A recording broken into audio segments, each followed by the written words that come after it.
নমস্কার বন্ধুরা, আরেকটা ভিডিওতে স্বাগত। আজকের ভিডিওটা হচ্ছে আইকিউ ভার্সেস ইকিউ নিয়ে। আইকিউ মানে হচ্ছে ইন্টেলিজেন্স কোশেন্ট, আর ইকিউ মানে হচ্ছে ইমোশনাল কোশেন্ট। তো বাংলায় বললে আইকিউটাকে বলা হচ্ছে বুদ্ধাঙ্ক, আর ইকিউটা হচ্ছে আবেগাঙ্ক। ঠিক আছে? তো মেনলি এই ভিডিওটা হচ্ছে আবেগাঙ্ক নিয়ে, মানে ইকিউ নিয়ে। মানে একটা সময় পর্যন্ত মনে করা হতো যে যারা জীবনে খুব সফল হয় আর খুব বড় বড় পজিশনে যায় তাদের হচ্ছে আইকিউটা বেশি। এটা আপনারা শুনে থাকবেন যে বলা হয় যে এই ব্যক্তিগুলো হচ্ছে হাই আইকিউ, যেমন বলে আইনস্টাইন। ঠিক আছে? তারপরে এরকম বিভিন্ন ফিল্ডের যারা লিওনার্দো দা ভিঞ্চি, এদের বলা হয় হাই আইকিউ। আমাদের ইন্ডিয়ান সায়েন্টিস্ট যারা, তাদের বলা হয় হাই আইকিউ।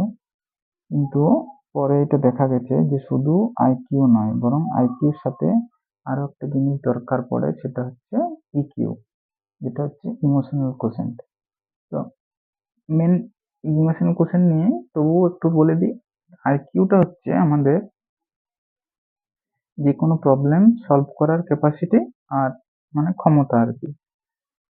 মানে এই আইকিউটা মেনলি হচ্ছে লজিক, রিজনিং, এইগুলোর উপর চলছে। মানে কিভাবে একজন বেশি কার মেমোরিটা কত শার্প, কে কি কত তাড়াতাড়ি প্রবলেম সলভ করতে পারে, তো মেন এইগুলোর উপর নির্ভর করে। ঠিক আছে? আর ইকিউটা হচ্ছে ইমোশনাল কোশেন্ট। ইমোশনাল কোশেন্টে 5টা স্তম্ভ বলা যেতে পারে। ইমোশনাল কোশেন্টের 5টা স্তম্ভ আছে। তো আজকের ভিডিওটা হচ্ছে এই 5টা স্তম্ভকে নিয়ে আলোচনাটা হবে। ইমোশনাল কোশেন্টের প্রথম স্তম্ভটা হলো হচ্ছে সেলফ অ্যাওয়ারনেস। সেলফ অ্যাওয়ারনেস মানে আত্মসচেতনতা, মানে নিজের ইমোশনগুলোকে জানতে হবে। আমি আমার অনেক ভিডিওতে এই আত্মসচেতনতা নিয়ে কথা বলি, কারণ আমার বেশিরভাগ ভিডিওগুলোতে হচ্ছে ফিলোসফি নিয়ে হয় আর সাইকোলজি নিয়ে হয়। তাহলে দেখছেন বারবার ঘুরে ফিরে এই জিনিসটা কিন্তু বারবার আসছে, যে আত্মসচেতনতা মানে নিজের যেগুলো ইমোশন সেগুলোকে জানতে হবে। যে আমি কিভাবে আমি কি হলে আমি বেশি রেগে যাই, কি হলে আমার চট করে আমি ভেঙে পড়ি, কি হলে আমার ভয় লাগে, এগুলো সবই কিন্তু একজনকে জানতে হয়। তো সেটা হচ্ছে আত্মসচেতনতা ফার্স্ট। 2 নাম্বার হচ্ছে সেলফ রেগুলেশন, মানে আত্মনিয়ন্ত্রণ। আত্মনিয়ন্ত্রণটা হচ্ছে মানে নিজেকে তো জানা হলো প্রথমে, তারপর হচ্ছে আত্মনিয়ন্ত্রণ। আত্মনিয়ন্ত্রণের ব্যাপারটা এরকম আসে যে এই যে ইমোশন গুলো আছে এইগুলোকে কিভাবে মানে চালনা করতে হবে। ধরুন একটা আপনি মানে অভ্যস্ত হচ্ছে মানে বাড়ির সামনাসামনি কাজ করতে, কিন্তু আপনাকে পাঠিয়ে দেওয়া হলো বাইরে। তাহলে এইটা হচ্ছে, আর সেইখানে গিয়ে আপনার মানে খুব খারাপ লাগছে, এইটা হচ্ছে সেলফ রেগুলেশনের মধ্যে পড়ে যায়। যে কমফোর্ট জোন থেকে বেরিয়ে নিজের স্বাভাবিক অবস্থায় কাজ করা, মানে সেলফ রেগুলেশনটা হচ্ছে কি আত্মসচেতনতা। প্রথমে তো আপনি জানলেন যে এই জিনিসগুলোই আমার অসুবিধা আছে, আর সেলফ রেগুলেশন হচ্ছে ওই অসুবিধাটাকে কাটিয়ে ওঠা। ঠিক আছে? তাহলে 2টো পয়েন্ট হলো। 3টে পয়েন্ট হচ্ছে মোটিভেশন। মোটিভেশন মানে হচ্ছে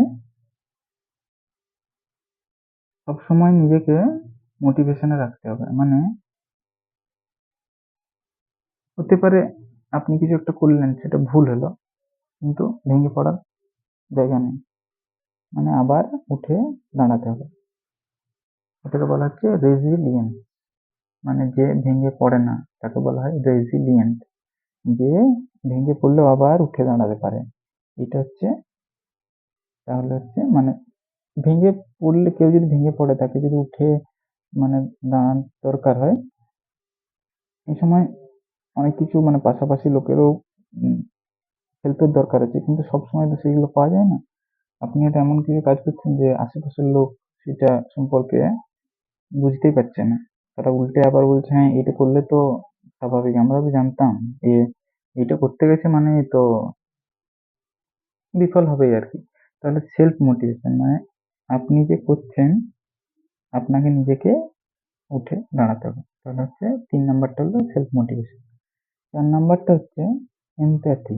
এমপ্যাথির বাংলাটা হচ্ছে সহমর্মিতা। এটা কিন্তু সিম্প্যাথি নয়। সিম্প্যাথি মানে হচ্ছে সহানুভূতি। এটা হচ্ছে সহমর্মিতা। এমপ্যাথিটা হচ্ছে এমপ্যাথি ফর আদার্স, মানে অন্যদের জন্য সহমর্মিতা। মানে সহমর্মিতাটা হচ্ছে অন্যদের, প্রথম কথা হচ্ছে কথা শোনা ভালো করে। তারপর হচ্ছে তাদেরও যে পার্সপেক্টিভ মানে হচ্ছে প্রত্যেকের একটা ধ্যান ধারণা থাকে তো, সেইগুলোকে গুরুত্ব দেওয়া। এইরকম নয় যে আপনি কোনো একটা উঁচু পজিশনে পৌঁছে গেছেন মানে আপনি কারোর কথা শুনবেন না, এইটা হলে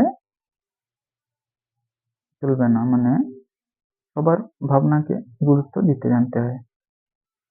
ঠিক আছে, তাহলে এটা হচ্ছে এমপ্যাথি ফর আদার্স। আর হচ্ছে ৫ নাম্বারটা হচ্ছে সোশ্যাল স্কিল। সোশ্যাল স্কিল মানে কি, যে কিভাবে একটা হেলদি রিলেশনশিপ বজায় রাখবেন সবার সাথে, সেটা হোক বাড়িতে, বা বাড়িতে তো অবশ্যই দরকার, কিন্তু বাড়ির থেকে মেন হচ্ছে এখানে কাজের জায়গায় কিভাবে সবার সাথে একটা ভালো সম্পর্ক বজায় রাখবেন, আর টিম ওয়ার্কের মাধ্যমে চলবেন, মানে সবাইকে নিয়ে মানিয়ে চলতে হবে। তো এতদিন পর্যন্ত আইকিউটাই ছিল মেন, মানে যে প্রবলেম সলভ স্কিল থাকলেই আর যদি মেমোরি পাওয়ার বেশি থাকে তাহলেই মনে হতো যে সব কাজ চলে যায়, কিন্তু এখন আর সেটা কিন্তু হচ্ছে না। এখন আইকিউর সাথে সাথে ইকিউটাকেও দেখা হচ্ছে। এমনকি বাইরের অনেক বড় বড় কোম্পানিতে মানে যখন তারা ইন্টারভিউ নেয় বা কাজে মানে জয়েনিং প্রসেসের সময়, তারা একটা তো আইকিউ হয়। আইকিউ মানে হচ্ছে রিজনিং টেস্ট, জানেন যে প্রত্যেকটা ইয়েতে কোয়ালিফাই করার জন্য একটা অ্যাপটিটিউড টেস্ট থাকে। ওই অ্যাপটিটিউড টেস্টের মাধ্যমে ওরা আইকিউ চেক করে নেয়। তার থেকে বেশি হচ্ছে এই ইন্টারভিউর সময় হচ্ছে ওরা ইকিউটা চেক করে নেয়, যে মানে মানসিকভাবে কতটা স্ট্রং। তো আইকিউর সাথে সাথে ইকিউটাকে হচ্ছে সমান গুরুত্বপূর্ণ। শুধু সমান গুরুত্বপূর্ণ নয়, অনেক ক্ষেত্রে হচ্ছে লো মানে আইকিউ কম থাকলেও ইকিউটাকে বেশি দেখা হয়। মানে আপনার বুদ্ধি অনেক হতে পারে, কিন্তু যদি এই যে ইমোশনাল কোশেন্টটা যদি খুব লো হয়, তাহলে হচ্ছে সব কাজ বিগড়ে যাবে জীবনে। হচ্ছে মানে অনেকে দেখবেন যাদের অনেক বুদ্ধি বেশি, রিজনিং পাওয়ার অনেক বেশি, কিন্তু তারা রিলেশনশিপ মেনটেন করতে পারে না, ঔদ্ধত্য খুব বেশি, ইগো খুব বেশি। তাহলে এরকম হলে কিন্তু সফল হওয়া যাবে না। ঠিক আছে বন্ধুরা, থ্যাংক ইউ।